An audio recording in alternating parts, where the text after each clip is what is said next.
தாக்குதலுக்கு தயாராகுங்கள்.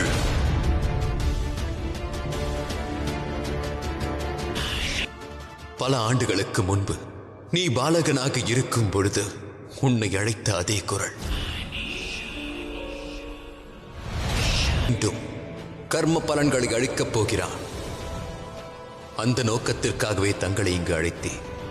வருடங்களுக்கு முன்பு தங்களுக்கு அளித்த செயலை இந்த தண்டத்தை கையில் ஏந்துவான். மீண்டும் ஒருமுறை சனி கர்ம பலன்களை அளிப்பவனாவான். மேலும் ராவணனுக்கு எதிராக. ஆதலால் சனி இந்த யுத்தத்தில் வெற்றி பெறுவது பிரபஞ்சத்தின் நன்மைக்கு மிக தேவையாகும்.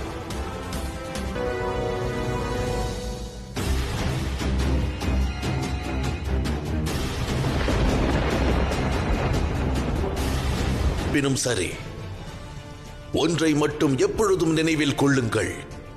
எதிர்கொண்டு தாக்க துணிந்து விட்டால் எதிரிகளின் எந்த படையும்.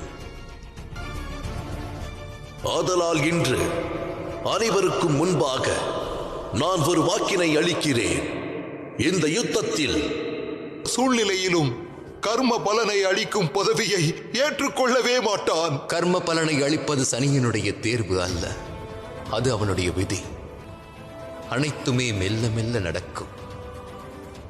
இருப்பினும் இன்று இச்சம்பவம் தன்னுடைய இறுதி கட்டத்தை நெருங்கிவிட்டது.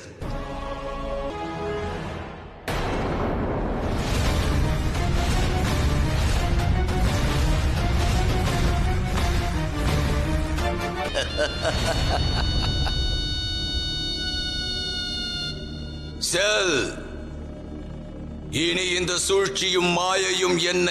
இது சூரியலோகம். இங்கு குழுமி இருக்கும் உங்கள் அனைவரையும் விட மிகுந்த சக்தி படைத்தவன் நான் தான்.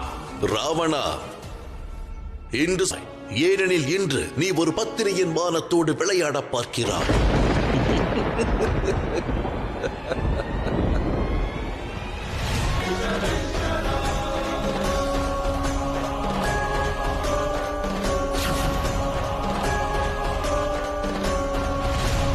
இன்று பல்லாண்டுகளுக்கு பிறகு உனது வாயில் இருந்து வெளிப்படும் வார்த்தையினால் எனது வெற்றி உறுதியாக தெரிகிறது.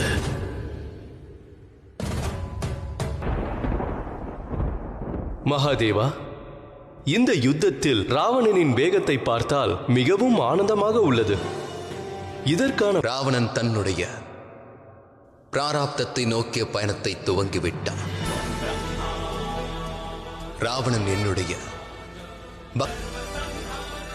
அதில் ஒருவன்.